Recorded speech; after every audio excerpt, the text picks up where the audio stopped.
Hello friends, आज हमें देखना है एनआईएस क्लास 12th साइकोलॉजी मनोविज्ञान का क्वेश्चन पेपर जिसका कोड है 328 328।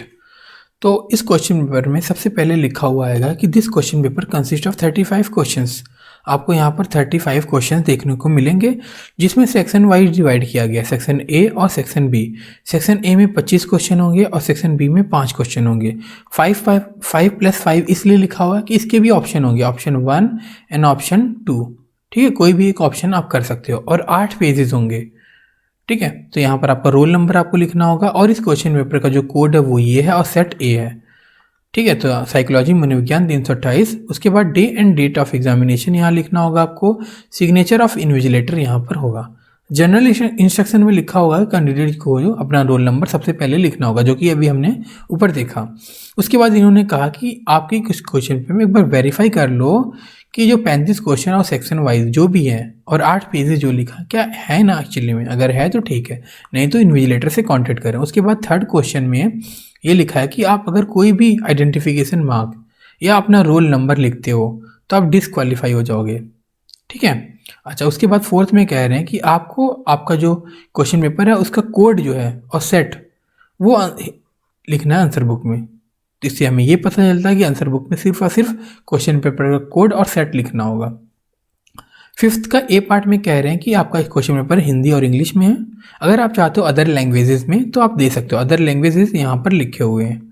ठीक है, इनमें से कोई भी एक लैंग्वेजेस में लिख सकते हो, कोई भी एक लैंग्वेज में लिख सकते हो, ये आपकी रिस्पॉन्सिबिलिटी होगी, आपके अंडरस्टैंडिंग के अकॉर्डिंग होता है ये। ठीक है, कोई भी एरर होता है तो आप समझोगे, वही बात यहाँ पर इन्होंने हिंदी में लिख रखा है। अब हम क्वेश्चन पेपर देखते हैं। अब इस क्वेश्चन पेपर में पहले फॉर्मेट देख लेते हैं। क्या 100 मार्क्स का क्वेश्चन पेपर होता है, 3 घंटे का होता है। अब इसमें 5 MCQs आएंगे, कितने, 5 मार्क्स के। उसके बाद 5 क्वेश्चन आएंगे आपके 2 मार्क्स वाले। ठीक है, उसके बाद 10 क्वेश्चन आएंगे 4 मार्क्स वाले, कितने हो गए, 40 हो गए। और 5 क्वेश्चन आएंगे 6 मार्क्स वाले, कितने हो गए, 30। तो टोटल ये मिलाकर हो गया आपका 85। ये आपका सेट ए है। सेट मीन्स यहाँ पर आप सेक्शन कह सकते हो। सेक्शन ए में 85 मार्क्स का क्वेश्चन आएगा, जिसमें ये मार्किंग स्कीम हमने देखी, 5 क्वेश्चन 1 नंबर का, 5 क्वेश्चन 2 नंबर का और 10 क्वेश्चन 4 नंबर और 5 क्वेश्चन 6 नंबर वाले। ठीक है, तो ये इस तरह से क्वेश्चन पेपर का फॉर्मेट है। उसके बाद रहे 15 नंबर जो बचे हैं वो आपको सेक्शन बी में जो पार्ट 1 ऑप्शन 1 और ऑप्शन 2 में है उसमें से करने होंगे। ठीक है, तो इन्होंने सबसे पहले लिखा है कि फर्स्ट में सेक्शन 2 है, ए और B. All question from section A are to be attempted. Section A में जितने भी क्वेश्चन है सारे अटेम्प्ट करने होंगे आपको। सेक्शन बी में जो है वो 2 ऑप्शन है, आपके अकॉर्डिंग कोई सा भी एक ऑप्शन चूज करो और करो। ठीक है, और सभी के मार्क्स जो हैं वो इंडिकेट हैं उसके सामने। और वो फिफ्थ में कह रहे हैं कि जो MCQs क्वेश्चन है उसमें सिर्फ और सिर्फ आपको ऑप्शन लिखने हैं। ठीक है, अगर उसका आंसर लिखना चाहते हो लिख सकते हो, कोई इशू नहीं है।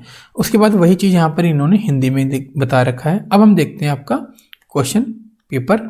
ठीक है, तो यहाँ पर सबसे पहले आपका खंड अ सेक्शन ए पहला MCQs है यहाँ पर। उसके बाद सेकेंड MCQs, थर्ड MCQs हो गया आपका, 4 MCQs एंड देखते हैं 5th MCQs हमारा। ठीक है, सब कुछ हिंदी और इंग्लिश दोनों में लिखा हुआ है। उसके बाद 2 क्वेश्चन जो है 5 नंबर वाले आएंगे। तो यहाँ पर देख लो, with the help of example differentiate between primary and secondary needs. तो प्राइमरी और सेकेंडरी नीड्स क्या है उसको डिफरेंशिएट करो 2 नंबर में। ठीक है, उसके बाद है 7th, ये भी 2 नंबर का क्योंकि 5 क्वेश्चन आने हैं इसके। How does self evolve in adolescence, ये भी 2 नंबर का हो गया आपका। How does the presence of people help one's performance, ये भी 2 नंबर का। इस तरह 9th भी आपका 2 नंबर का क्वेश्चन है, 10th भी 2 नंबर का। ये 5 क्वेश्चन कंप्लीट हो गए। अब हम देखते हैं 4 मार्क्स वाले क्वेश्चन। 4 मार्क्स वाले क्वेश्चन कितने आएंगे, 10 आएंगे। तो 11th देख लो, 12th हो गया आपका, ये 13 हो गया और 14th हो गया एंड ये 15th 16th 17th 18th 19th and 20th। ये आपके 10 क्वेश्चन हो गए 4 नंबर वाले। अब हम देखते हैं आपके 6 नंबर वाले क्वेश्चन, जो कि कितने आने हैं, 5 आने हैं। तो 21 22 23 24 और 25 और नेक्स्ट पेज पर देखते हैं आपका ये 25 क्वेश्चन हो गए। ठीक है, उसके बाद आपका सेक्शन बी स्टार्ट हो गया। अब सेक्शन बी में कितने क्वेश्चन आएंगे वो देख लेते हैं। जैसे देखो यहाँ पर 26 एक MCQs आ गया, MCQ। उसके बाद 27 2 नंबर का आ गया, 28 2 नंबर का आ गया, 29 4 नंबर का और 30 6 नंबर का। तो ये टोटल मिला के कितने हो गए आपके, 15 क्वेश्चन 15 नंबर के क्वेश्चन इसमें से आ गए। अब अगर आपको ऑप्शन 1 में आपकी पढ़ाई मतलब कोई ऑप्शन 1 की पढ़ाई आपने नहीं की है, आपको समझ नहीं आ रहा है, तो आप ऑप्शन 2 चूज़ कर सकते हो। ऑप्शन 1 किस टॉपिक का था? वर्ड ऑफ वर्क का था। और ऑप्शन 2 जो है फैसिलिटेटिंग अर्ली चाइल्डहुड एजुकेशन के बारे में यहाँ पर है। तो इसमें भी देखो एक MCQ है, उसके बाद 2 नंबर 2 नंबर 4 नंबर और 6 नंबर का इस तरह से क्वेश्चन पेपर बनाया जाता है आपका। अगर ये सही लगा तो ठीक है, नहीं तो अब हम एक क्वेश्चन पेपर देख लेते हैं जो कि सॉल्व होगा आपको। ठीक है, तो देखते हैं एक सॉल्व सैम्पल पेपर।